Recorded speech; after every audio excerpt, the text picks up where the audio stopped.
안녕하십니까. 명리박사 유림 인사드립니다. 오늘은 천간에 이어 지지에 대해서 설명해 드릴 겁니다. 암기하려고 시간을 낭비하지 마세요.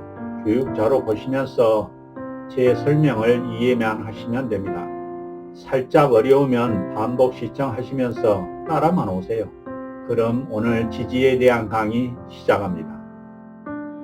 천간이 하늘의 기운을 10개의 글자로 설명했다면 지지는 땅의 시간의 흐름을 12개의 글자로 표현한 것입니다. 천간은 정신적 의미로, 지지는 현실적 의미인 사계절의 흐름으로 이해하세요. 봄, 여름, 가을, 겨울. 봄은 인묘, 여름은 사오, 가을은 신유, 겨울은 해자. 여기서 지는 봄과 여름을, 미는 여름과 가을을, 술은 가을과 겨울을, 축은 겨울과 봄을 각각 연결해주는 역할을 합니다. 혹시 여러분 중에 이 그림을 보시면서 진, 미, 술, 축의 바탕이 황토색으로 되어 있으니 흙이다 라고 생각하고 계시면 안 됩니다. 흙하고는 무관합니다. 이렇게 해서 지지라고도 불리고 지신, 12지지, 12지신, 그냥 지라는 명칭으로 불리워지는 인묘진, 사오미, 신유술, 해자축이 땅 위의 모습을 드러냅니다.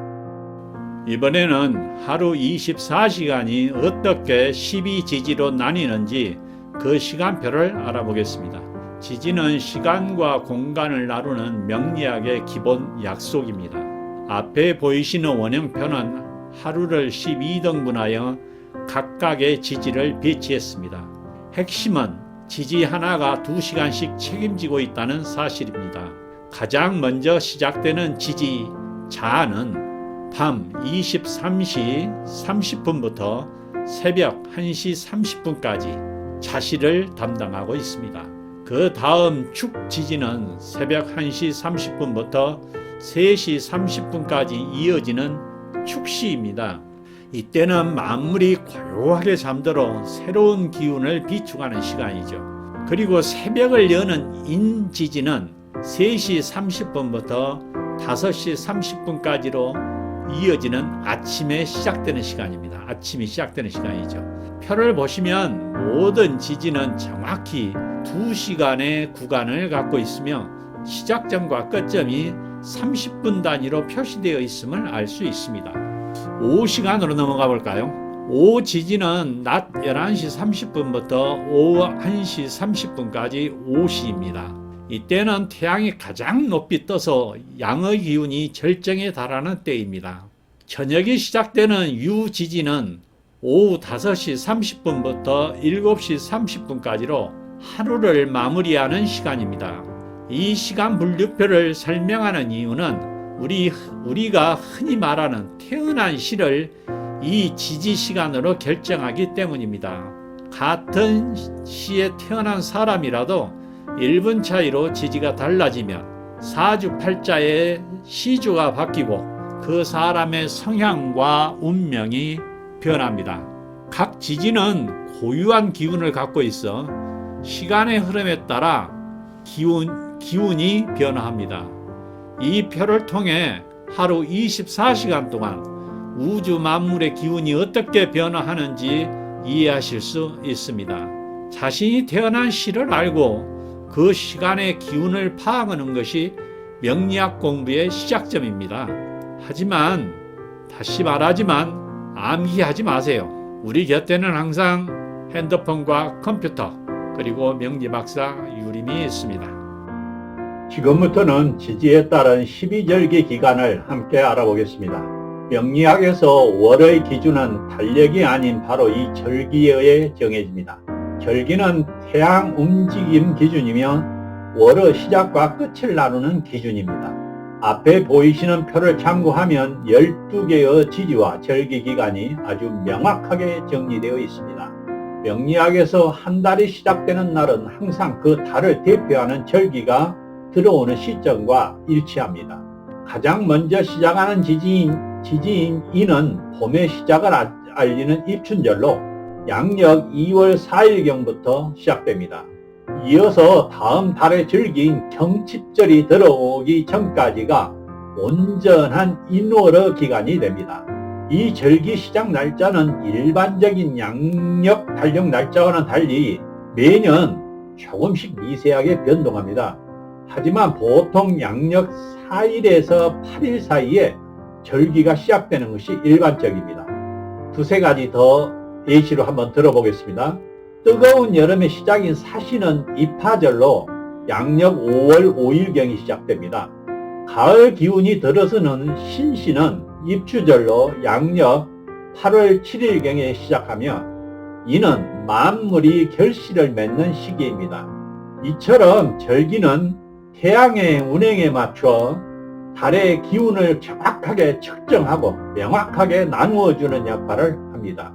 이 설명의 주된 이유 중 하나는 월주를 정하는 절대적인 기준이 되기 때문입니다. 같은 양력 3월에 태어난 사람이라도 절기 전후에 따라 인월이냐 묘월이냐로 나뉘어 타고난 사주 구성이 완전히 달라집니다. 절기는 태양의 기운 변화를 정확히 담아 우리가 타고난 월의 기운을 밝혀주는 아주 중요한 나침판과 같습니다. 하지만 제 설명을 들으면서 다시 한번 말씀드리지만 이해만 하세요. 절대로 암기 욕심 내시면 안 됩니다. 여러분의 시간은 소중합니다. 이 또한 핸드폰이나 컴퓨터 그리고 명리박사 유림의 자료들이 모두 알려드릴 겁니다. 이번엔 12지지가 가진 다양한 속성과 의미를 파헤쳐 보겠습니다.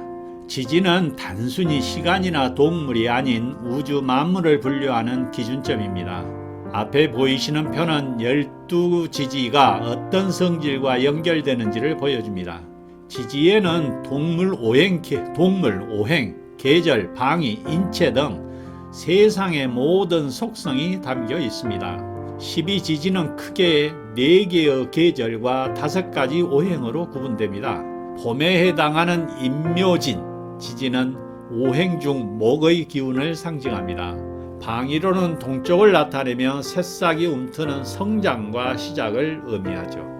여름의 사우미 지지는 오행 중 가장 뜨거운 화기운이고 방위는 남쪽을 책임집니다. 태양이 가장 왕성하고 발산하고 만물이 번성하는 기운을 갖습니다. 가을의 신유술 지지는 오행 중 단단한 금의 기운이며 방위는 서쪽으로 분류됩니다. 이는 만물이 결실을 맺고 응축하는 수확과 완숙의 기운을 나타냅니다. 겨울의 해자축 지지는 오행 중 차가운 수의 기운이며 방위는 북쪽을 담당하고 있습니다. 생명력을 보존하고 지혜를 축적하는 휴식과 잠재의 시간을 의미합니다. 이 내용은 모두 중복 설명입니다. 이제는 듣기만 해도 이해가 가시죠? 각 지지에는 익숙한 동물띠가 배정되어 그 특징을 보여줍니다. 호랑이, 토끼, 용, 뱀, 말, 양 각 동물의 성향이 지지의 기운과 밀접하게 연결되어 나타납니다. 다음은 인체와의 연결도 살짝 알아보겠습니다. 인지지가 인체의 사지를 담당하고 신지지는 대장과 관련이 있으며 자지지는 신장과 머리와 연결됩니다. 이는 사주팔자에서 지지가 약하거나 충돌할 때 발생할 수 있는 건강 문제를 예측하는 탄서가 됩니다.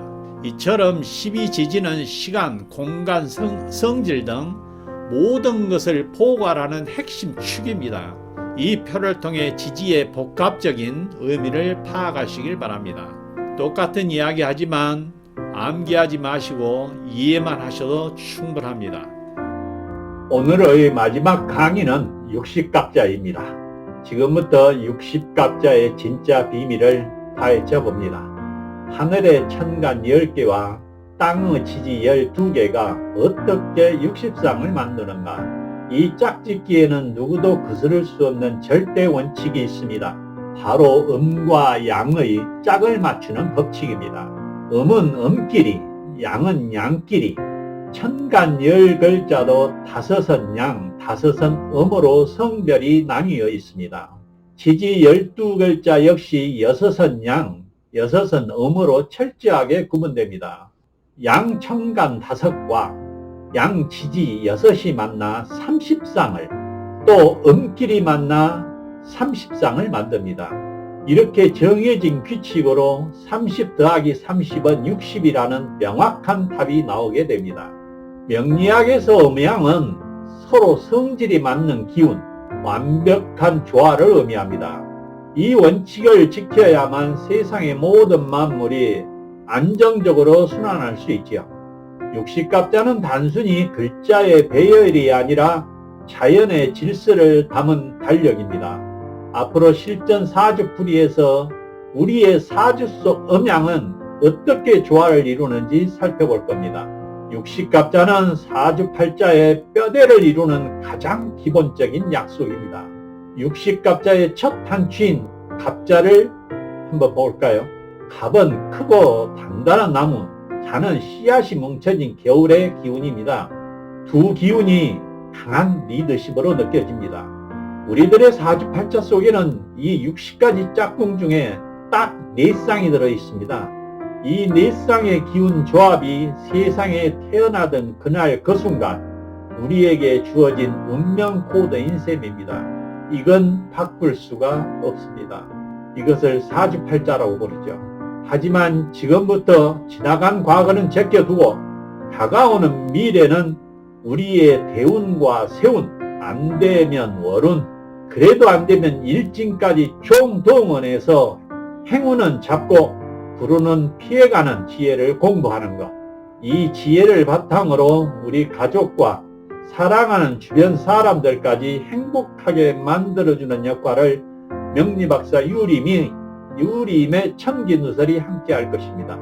다음 시간에는 사주팔자 또 하나의 핵심인 십신에 대해서 알아보겠습니다. 감사합니다.